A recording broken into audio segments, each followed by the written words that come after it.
Olá pessoal, tudo bem? Meu nome é Flávio Ricardo Vassoler, eu sou escritor, professor e youtuber. E hoje eu tô aqui com vocês para fazer mais uma resenha de livro no meu canal do YouTube. E a gente vai falar sobre essa obra-prima do escritor brasileiro Joaquim Maria Machado de Assis. A novela O Alienista, publicada ali entre fins de 1881 e o início de 1882. A meu ver, o maior texto de Machado de Assis, com um horizonte de ambições filosóficas, literárias e históricas bastante vasto, sobre o qual a gente vai falar por aqui. Eu já vou começar a resenha sobre o Alienista. Agora, brevemente, eu quero conversar com você que está assistindo a esse vídeo. Se você ainda não está inscrito ou inscrita no meu canal do YouTube, Flávio Ricardo Vassoler, se inscreva, toque a sinetinha para poder receber as notificações. E se, ao fim dessa resenha, você gostar do conteúdo do debate, dê um like no vídeo, curta-o, traga os seus comentários aqui para eu poder conversar com você e compartilhe esse vídeo nas redes sociais para que nós possamos alcançar cada vez mais e mais pessoas. Tudo bem, gente?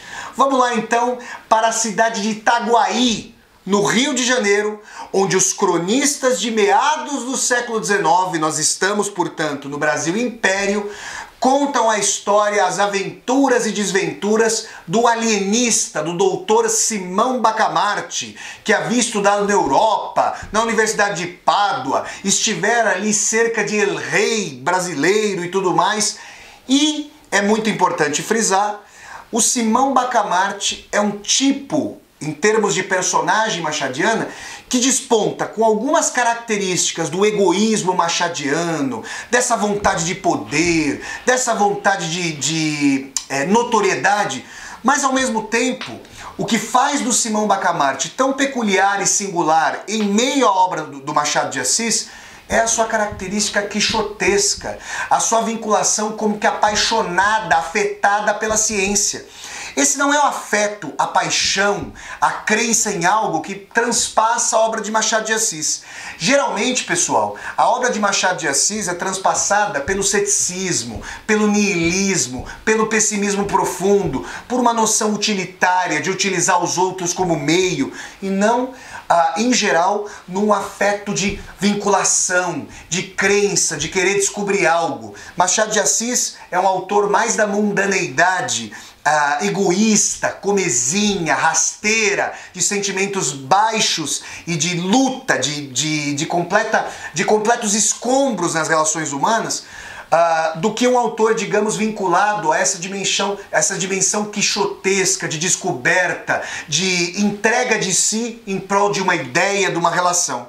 Essa é uma característica fundamental do Simão Bacamarte e, aliás, é por isso que eu gosto mais de O Alienista do que os outros textos do Machado. Não que eu não goste, por exemplo, de Pai contra Mãe, esse conto que está entre os mais cruéis que eu já li na vida, ou da Teoria do Medalhão, esse diálogo monologado entre pai e filho, que futuramente fará parte aqui das resenhas do meu canal do YouTube. Ou mesmo de Dom Casmurro, esse romance formidável, e de Memórias Póstumas de Brás Cubas. A questão é que Simão Bacamarte, como personagem, toca mais notas da natureza humana, traz mais vozes, mais aspectos da natureza humana entre luzes e sombras do que outras personagens, por exemplo, como Brás Cubas, que é alguém que não tem vinculação com o trabalho, que é um explorador mais ordinário, digamos assim. Então, quem é Dr. Simão Bacamarte? Simão Bacamarte é ali um médico, alguém formado nas ciências naturais, mas com grande erudição nas humanidades, que tem uma predileção pelos filósofos árabes. Vale frisar aqui, só um rápido parênteses, que a filosofia árabe, em meio ao medievo europeu, guardava a antiguidade clássica de Grécia e Roma. Enquanto a Europa estava chafurdada nas trevas medievais, digamos assim, os árabes, com seu iluminismo, garantiam ali a permanência dos textos clássicos, que em enorme medida o poder eclesiástico na Europa encalacrava em bibliotecas inacessíveis para o público em geral, que em sua maioria, na verdade, era analfabeto. Simão Bacamarte havia estudado na Europa, recusou a possibilidade de permanecer, por exemplo, em Portugal para se acercar do rei e cuidar da administração, e disse que Itaguaí era o seu universo. Itaguaí, essa cidade mais provinciana ali do estado do Rio de Janeiro e tudo mais. Então, Simão Bacamarte vai estabelecer no município de Itaguaí a Casa Verde. O que vinha a ser a Casa Verde? A Casa Verde é um manicômio e o poder de alguém que estudou no centro do mundo, na Europa, que volta para a província como alguém respaldado tanto pela autoridade do rei quanto pela autoridade da ciência que vinha em voga ali em meados do século XIX, na vaga iluminista, vai ser altamente influente em relação ali aos convivas e munícipes de Itaguaí. De tal maneira que Simão Bacamarte ganha uma ascensão muito grande na cidade. É importante frisar que o próprio Machado de Assis compara, em determinado momento, a figura montada em um cavalo de um Simão Bacamarte altivo, olhando para o horizonte e como que percebendo que a sua permanência naquele lugar específico em Itaguaí, na verdade almejava alcançar, com a descoberta da psique, das patologias cerebrais, das patologias psíquicas, almejava fazer com que Itaguaí fosse comparável à França da Revolução. Que Itaguaí fosse uma parte de um todo científico que pudesse se universalizar. Tal era a ambição de Simão Bacamarte. E Simão Bacamarte, então, vem a ser condecorado pela Câmara de Itaguaí como o mantenedor da Casa Verde. E o que é importante aqui dizer nesse sentido? Que Simão Bacamarte é tão afeito às suas teorias, é tão afeito à sua disseminação para tentar entender no mar da sanidade e da razão, a ilha da loucura, que ele se entrega a leituras e práticas empíricas, como só é acontecer na boa ciência, que coteja a teoria com a prática, e ele tenta estabelecer os marcos, os parâmetros para delimitar o que é sanidade e o que é razão. Num primeiro momento, o Dr. Simão Bacamarte vem a dizer que racionalidade, sanidade, normalidade, tudo isso vem a ser o perfeito equilíbrio das faculdades mentais e morais, e que qualquer desvio em relação a essa possibilidade venha configurar loucura. Bom, vocês bem podem imaginar que com a ironia rascante do nosso querido Joaquim Maria Machado de Assis, a maior parte dos convivas de Itaguaí veio a ser encalacrada na Casa Verde, o que foi gerando muito celeuma na Casa Verde.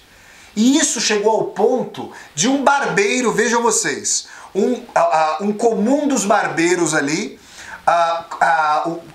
mobilizou a revolta dos canjicas. Canjica era o apelido desse barbeiro. E ele mobilizou Itaguaí de tal maneira que toda a cidade se revoltou com o encalacramento na Casa Verde da maioria dos seus convivas que extorquiam, mentiam, adulteravam, cometiam traições e assim por diante.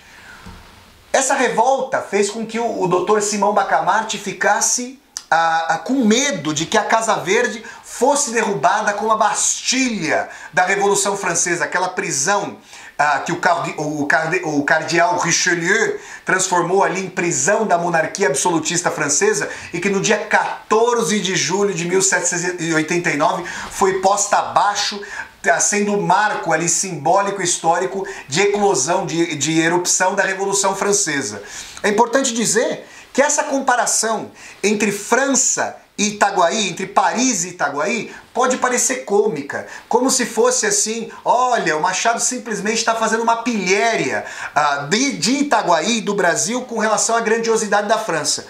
Mas não, o ceticismo machadiano mostra que a grandiloquência do centro do mundo de então, a Europa, na verdade guardava similitude com um caráter provinciano de Itaguaí, no sentido de que todas as ideias humanas são vãs, elas são movidas por vaidade, elas não conseguem chegar alcançar suas pretensões de descobrir o núcleo da realidade, de chegar à verdade ou verdades. Então é o ceticismo machadiano, para além ali de um caráter mais cômico, comparando Itaguaí a Paris, que traz à tona essa pujança, para que nós percebamos a ambição e a vontade de descoberta da ciência entre os escombros. Pois muito bem, o Dr. Simão Bacamarte se vê confrontado com os canjicas.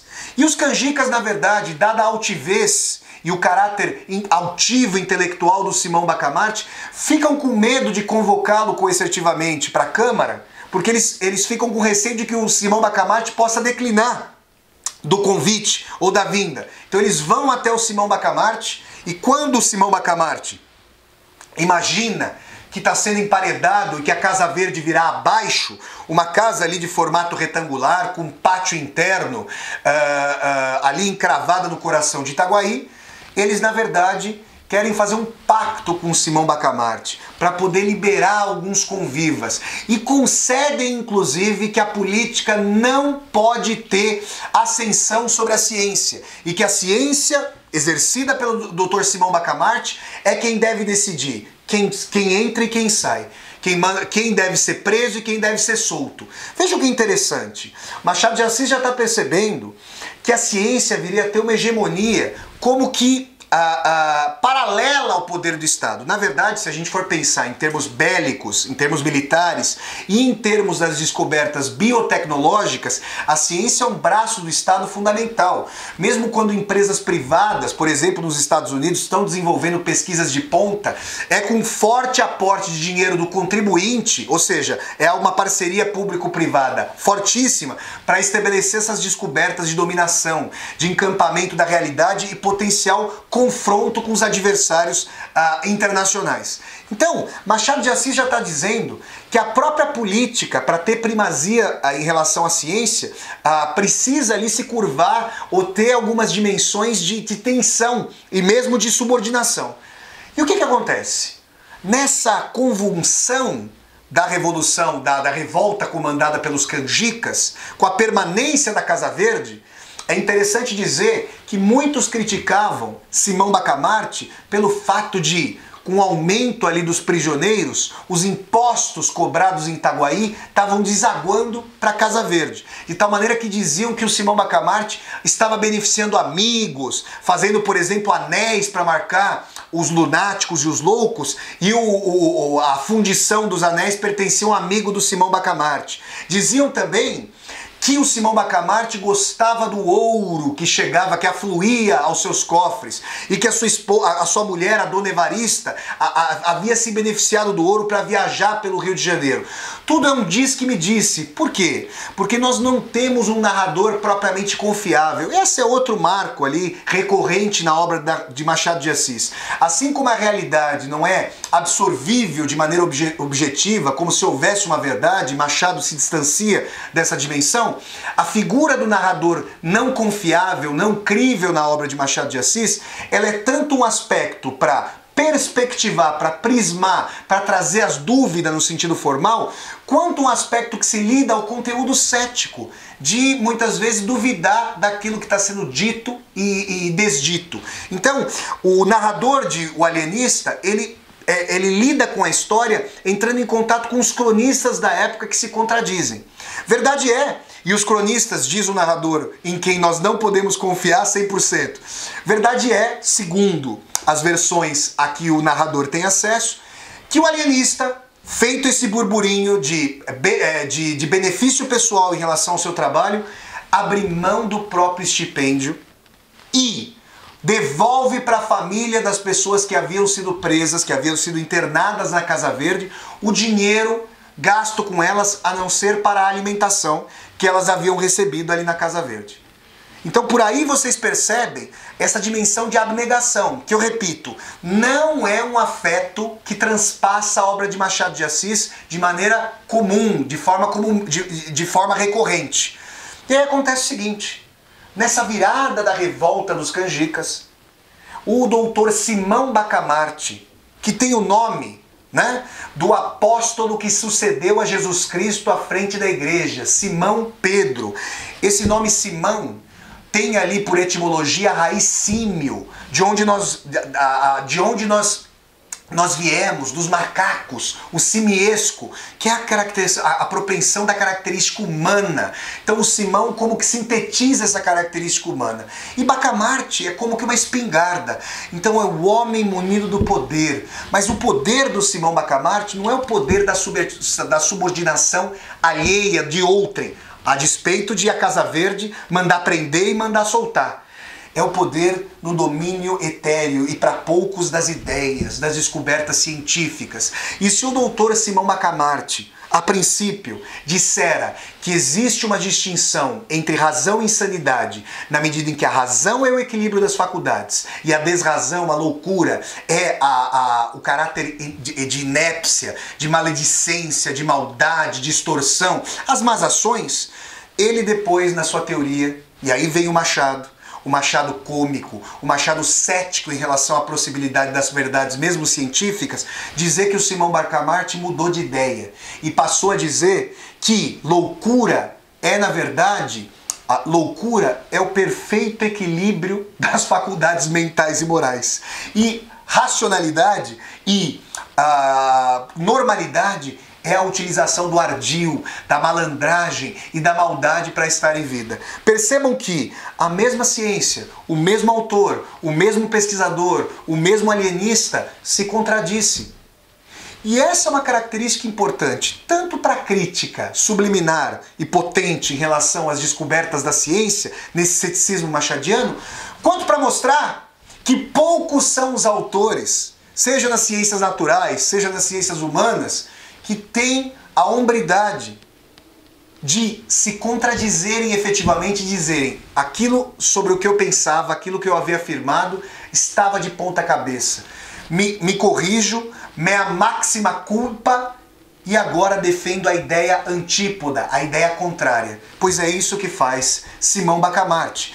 E provoca ali novo celeuma, porque as pessoas boas chegam a colocar, devo dizer, a própria esposa, Dona Evarista, interna na Casa Verde. E isso mostra, mais uma vez, o grau de abnegação financeira e o grau de abnegação afetiva. Tamanha era a pujança do amor entre Simão Bacamarte e Dona Evarista. A verdade seja dita, é que no começo da trama, o narrador diz que Dona Evarista, não muito dotada de beleza, ou de grandes faculdades intelectuais, era mais uma água morna, palavras das personagens de O Alienista, como que para não o desviar do seu verdadeiro propósito, que era o quixotismo científico, a busca de verdade sobre as patologias.